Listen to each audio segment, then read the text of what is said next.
So I guess anything is acceptable to say as long as it's there to turn a profit.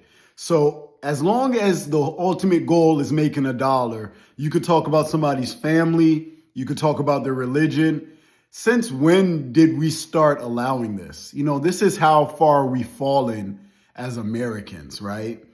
Just 10 years ago, Conor McGregor got beat up for talking about somebody's religion, for talking about somebody's family. And people understood, right? Like there's limits to what you're supposed to say. But now America has just become just such a degenerate culture that in order to turn a profit, people are okay with people talking about people's religion, calling their mothers whores, just saying the most bigoted things in the name of selling the fight. And that's what capitalism does. It extracts to the point where it keeps having to stoop lower and lower and become more and more shocking in order to extract dollars from the market. You know what I mean? Like it'll just keep extracting until nothing is authentic and everything is ruined. And we're okay with this, right? I mean, you got Sean Strickland saying the worst things about Muslims, literally saying that they are not compatible with American culture. I don't even think he believes that. But the danger is that he has hundreds of thousands of young men who live in the middle of nowhere, who've never even met a Muslim, who follow him and believe him. And then on top of that, this idiot Hamzat, the first thing he does when he gets in the ring is he says, "I love you, man. It's all good." Like, what is going on? I know somewhere Habib and Conor are sitting down looking at the TV like, what? You know what I mean? Like, this is how far we've fallen as a culture. It's crazy because bigotry has become monetized now. You have all these political pundits, I'm not going to say certain names, Nick Fuentes, Chud the Builder, all these guys that are monetizing bigotry, right? Like and we're just okay with it. This is crazy. What has changed so much in the last 10 years that now it's just normal?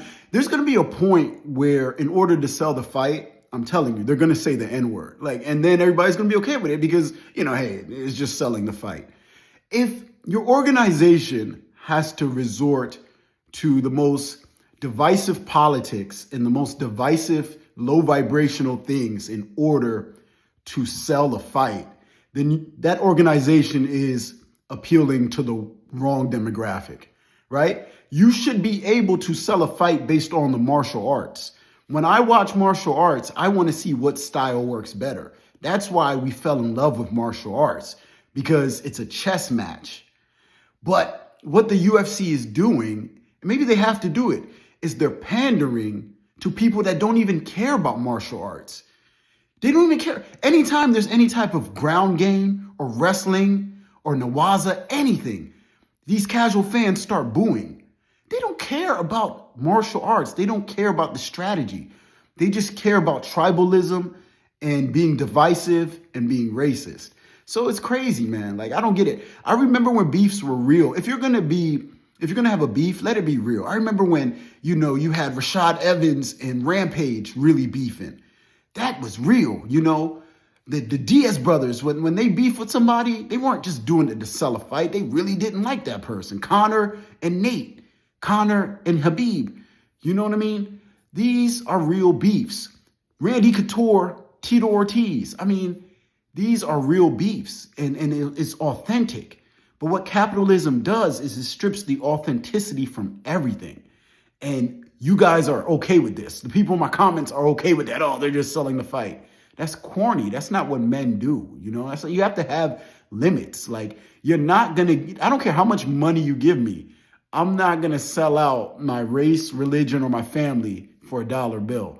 But this is what it's about. It's not about the martial arts anymore. Anyway, that's it. Maybe I'm just old, but whatever. All right.